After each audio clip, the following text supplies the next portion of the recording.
Now let's get to the nitty gritty. The Lakers, Celtics. Yeah. How the Lakers looked, how the Celtics looked.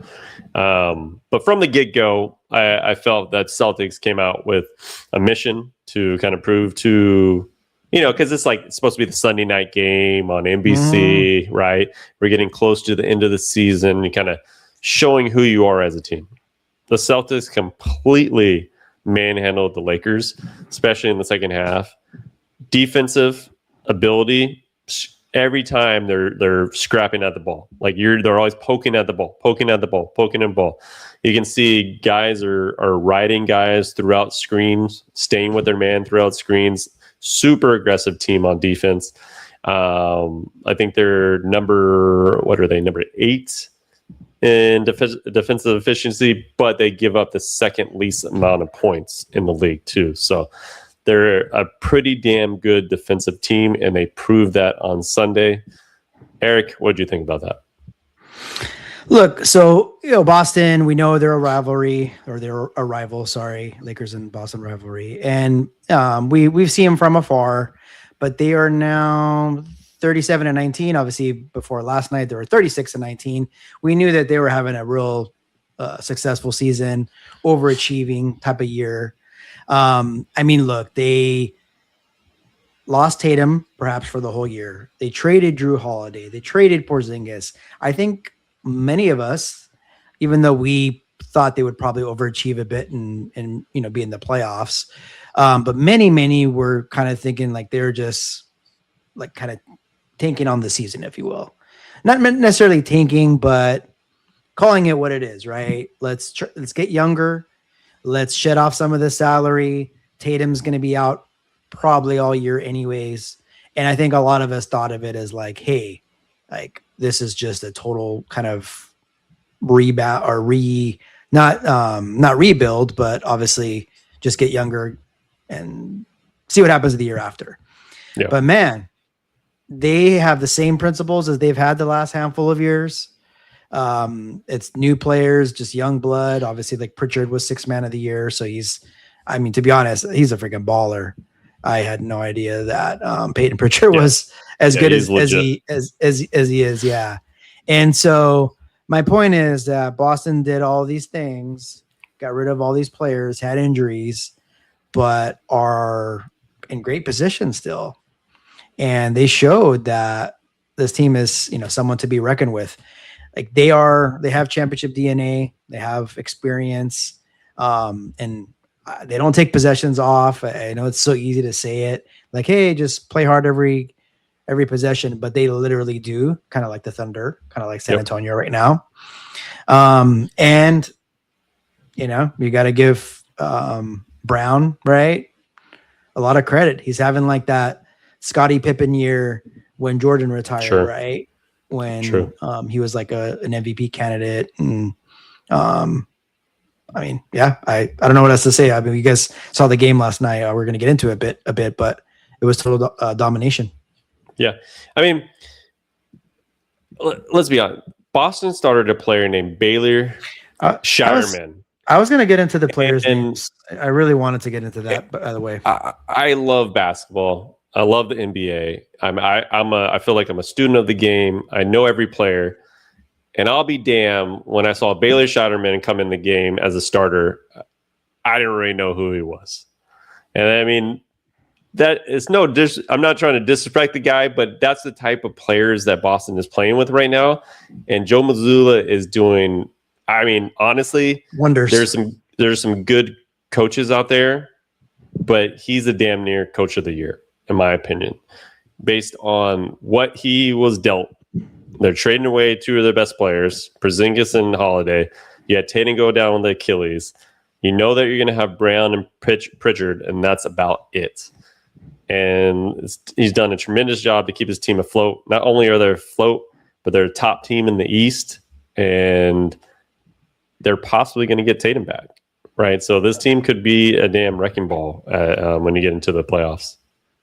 Oh yeah, there's a lot to it, and I know we're gonna start talking about it in a bit here. How, obviously Lakers, you got to have the talent. They just don't have the players.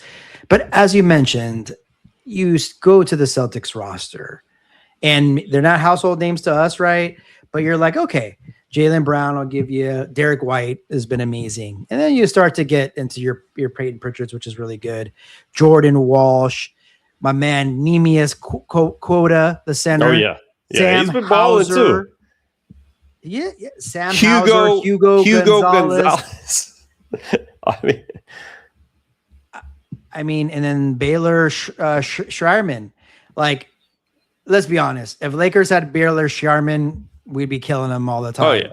Yeah. But and they just right now they got a really good, franchise, right? Organization, like from top to bottom. They're doing something right. Obviously, player development, coaching. And so it's crazy to see. Yeah, I mean, and as a Laker fan, me to say, hey, like, I'm appreciating what the Celtics is doing is hard to do. It's a tough pill to swallow. But man, when you got a team that plays that hard every single night, and that's my problem with the Lakers right now. They do not play hard every single night. And I won't even say most nights they play hard, right? So there's games that are going to win offensively because they're just so damn talented on offense with the 3 stars that they have.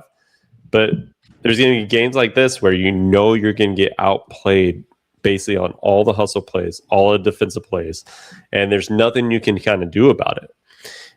Lakers are the only team in the league right now that is above 500, obviously in the playoffs, that have a negative point differential. The only team that's above 500. And somehow the Lakers are 12 games above 500 being that. So we've, gone 66 games at this point? Or what are they at? 20, 34? Yeah, 66 games. 66. We know what they are made out of, right? I don't think they're going to be a defensive juggernaut. There's no indication that has said Lakers are going to get better at this defensive stuff. They're number 23 in defensive efficiency. And when you look at who's down there, Eric, you got Milwaukee, you got Portland, you got Indiana, you got Chicago, you got Brooklyn, New Orleans, Washington, Sacramento, Utah. The only other team that is down there with the Lakers is Denver. And that is shocking. However, Denver's had one of those type of years too, where it's like they may be good at times, but defensively, they are just not the team that will probably win a championship because they can't lock down on defense. Oh, yeah. And plus, Aaron Gordon is, Aaron Gordon has been out almost all season. True. They obviously, KCP wasn't there last year either, but those kind of players that were there during the championship run are not there. And so I think Aaron Gordon being a big one. But yes, Lakers, I mean, we talked about like giving it their all in every possession. Now, you think it's a combo of things? So do you think it's like not really giving it their all every possession? Or is it the personnel? And I'm talking about the big 3. And what I mean by the big 3, what I mean by it is a 41-year-old player, LeBron, right? Luka, who, I mean, we cannot take away what he has obviously meant to this team, and he's our newest and obviously superstar. Like that's going to take us hopefully to a championship. But we know him on the defensive side, and then Austin Reeves, who I can't sit here and tell you Austin Reeves takes plays off. I really don't think that's like in his DNA. No, but and he's obviously, we're going to get into it. Like, I mean, talk about just an amazing story. I mean, we've been talking about him possibly being the best undrafted player ever. Yeah. But he's, not super athletic when these teams kind of like Boston, OKC, these teams that kind of are real tough in the perimeter. He's not as good. Right. And so maybe that's for any team, but I mean, I don't know. Do you think it starts with that? Yeah, I think it's definitely a personnel issue. When you look at the lineup that the Lakers kind of threw out there, starting lineup of AR, LeBron, Luka, and DeAndre Ayton, right? Yeah. Those 4 are really not known as of right now, especially LeBron at his age, as stop defenders, lockdown defenders, complete, can change a game on two-way players, right? LeBron was a two-way player. He's not anymore. He still can make a block. He still can play defensive possessions that it does well, but there's going to be possessions where he's going to take some time off, essentially, right? Like he's not going to rotate. He's not going to guard a guy at the 3-point line, right? That's going to happen. Then on top of that, you have Luka. Love Luka, but I did tweet out yesterday. I get what Luka has done his whole career. And there is a play in the first half where he shoots a three, he makes it, felt like he got fouled, sat on the floor, complained to the ref. His guy, Hugo Gonzalez, runs down the court and pretty much gives an open layup. And then you give up 2 points just like that. 4-point swing. Yep. It happened again on another possession. He's complaining. And we know that we've seen this in Dallas. We've seen this throughout his career. But you can't give up plays like that. And I think that is it gives negative energy to the team. It also gives negative energy to you on the defensive end, right? So I think I don't know if we're ever going to change that because that's just who he is. But he has to do a better job of when to do those type of things and know that can affect a game as easily as it did yesterday. Yeah, no, he's kind of is who he is, and I think it's also with Luka in terms of how that goes. It's like there's a time and place for it, right? They were struggling all day long yesterday, but there was times where they were down like 7-9, and it's like when it's like that, it's going to go one way or the other. And so if he has that lapse in judgment and it goes from 9-11 versus 9-7, I mean, that's such a big difference. It's a momentum thing. It's 4 points. And the Lakers are not good enough defensively to give up things like that. Yeah, totally. And so they've done a nice job as of late, kind of mixing in a little bit of zone with some man and kind of making it a little bit confusing for teams. And it's going to like look okay through like a progression of a season because you're going to have some of these bad teams you're going to play against. But when you play a team like Boston that could like shoot the lights out, right? It's like, right? It's not going to work. And so I think we saw that too. There's those teams that just hoist up threes and shoot them at a high clip and that type of defense while you can mask some things with it. But in a series, for example, like that's going to get picked apart. Yeah. But unfortunately, it's just kind of where we are. It's weird because they literally could get a 3 seed. And normally if you get a 3 seed, you could be pretty competitive. But from what I've seen them against good teams, they've lost 11 straight where they've been like the underdog. So they haven't won a game that they've been the underdog in quite some time. And it's obviously concerning. Yeah, I just it doesn't bode well for when you go into the playoffs. Like over the next 20 games, 15, 20 games, they're really going to have to make a leap on their defensive ability in order to really have a shot in the playoffs, right? When you look at Denver, yes, they're not that great on defense, but they are the number one offensive efficient team in the league, right? So that shows a lot. They're going to score a lot of points. So when you get into a playoff series, if you score a lot of points, that's probably going to bode pretty well for you.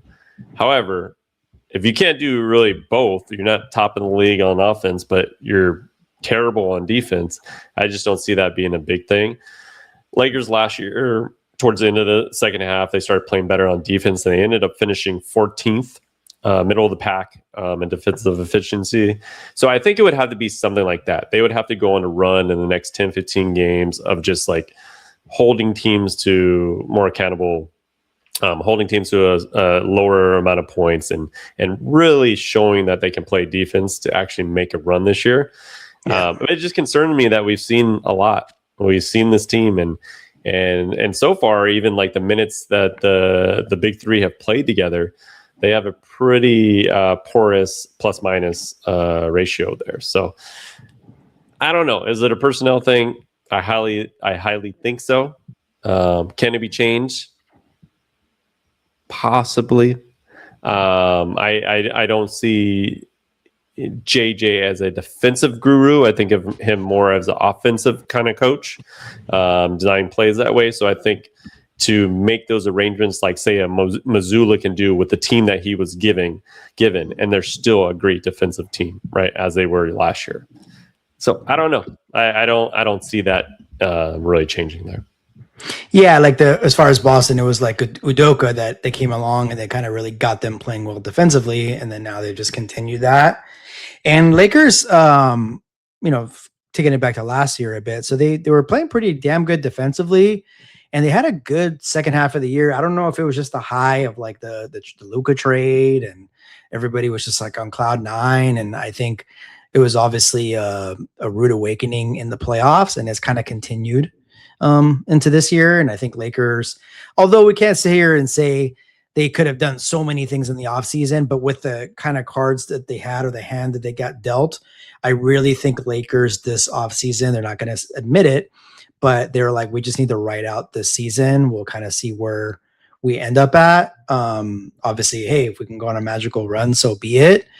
And it's tough because they kind of struck out in a couple drafts, and that is showing now. It's going to be an interesting summer. I'm going to pose a question to you before we get into kind of what we feel about the East this year. So we'll put LeBron to the side for now. I truly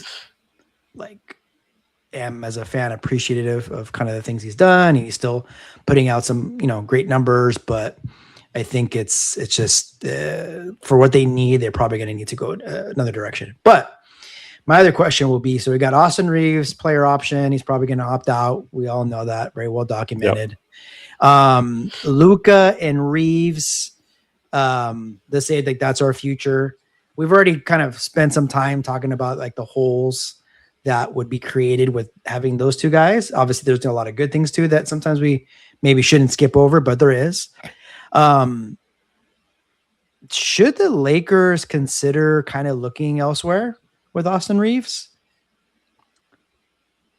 And I'm putting LeBron aside for now. I know you're like, wait a second, I was going to say LeBron. Is Austin elsewhere? Reeves and Luka, is that a championship backcourt? Yes, I think they can be. I think if your plan is to let LeBron walk, right, so it frees up cap space. Yep. Yeah, obviously you can't afford to lose Austin Reeves without signing him, right? Like you would set this franchise back pretty bad. So I see you sign him for whatever he's going to get paid, essentially, which is that $250 million. I think the max that he can get. Then you add a bunch of 3-and-D players, athletic wings that fit that system that Luka likes to run, where he's going to be in control of the ball. Austin Reeves on the other side being in control of the ball. Then you got a bunch of shooters and athletic wings that can actually defend and guard the rim, defend and guard perimeter players. And I think you surround the rest of the money with those type of players. You have to identify some players that would be perfect for that system. I think it can work that way. Now, what are your thoughts on it, Eric? Because you sound a little questionable. Yeah, I was going to say. So, there's what I think will happen, and there's some thoughts that I have about this. So, with Austin Reeves, obviously, great story. I mean, he's such a hell of a player. And we talk about, player development. There's nothing that's we haven't seen much better than that. But this man is due, I'm going to go to it right now, perhaps a $241 million deal, right? And I know, we're not going to get into the numbers. Was it 241? Yeah. 41. That's what you said, right? I mean, it's not our money, right? It is what it is. It doesn't really matter in the grand scheme of things. I would like somebody for talented and has, obviously gotten so much better like him deserves money like that. But I just feel that now I'm not saying lose him for nothing. I'm not saying trade him for Joe Schmo. But I feel that if Lakers keep those two players, which Luka, they obviously will, in him, they almost have to build the perfect roster to go along with those guys. And you alluded to what they have to do, 3-and-D guys. I just don't know if all those guys fall from trees. And I feel if the Lakers can find something, a combination of things, obviously Giannis would be, I think even with that, right? You'd probably have to kind of So just say it, Eric. You're saying trade Austin Reeves for Giannis, essentially. I would do that. Not only would I do that, but I think signing him to such a lucrative deal, I think it's going to handcuff them to get like some good solid players that they need to get to. And this is like to be good, obviously, within the next couple of seasons. So I will give you the benefit of the doubt that we have not really seen it without LeBron. And so maybe that's all we need is to see this without LeBron. But I just hope that the Lakers kind of know what they're doing, signing Reeves to this huge deal, right? Where he's going to have to be undoubtedly the number 2. Yeah. So essentially what you're saying is you want to see Giannis in a purple and gold uniform, because I don't know who else you're trading Austin Reeves for at this current moment. Yeah. Of course, I can't think of the packages, and maybe there's a few guys that we can get a deal done, but I'm just thinking about like the ultimate perfect roster, which, hey, they got the word cut out for them. They're going to have to do it without Reeves or not, or with him. Right. Yeah. But I do get that it's like you have him in the building and you don't want to have him go somewhere else. And he's probably going to ball out where he goes. I'll just tell you that right now. I'm not saying he's not gonna, but is he like a huge championship piece? That I'm a little bit worried about. All right, Eric, I'm just going to straight up ask you. Can the Lakers win a championship with Austin Reeves?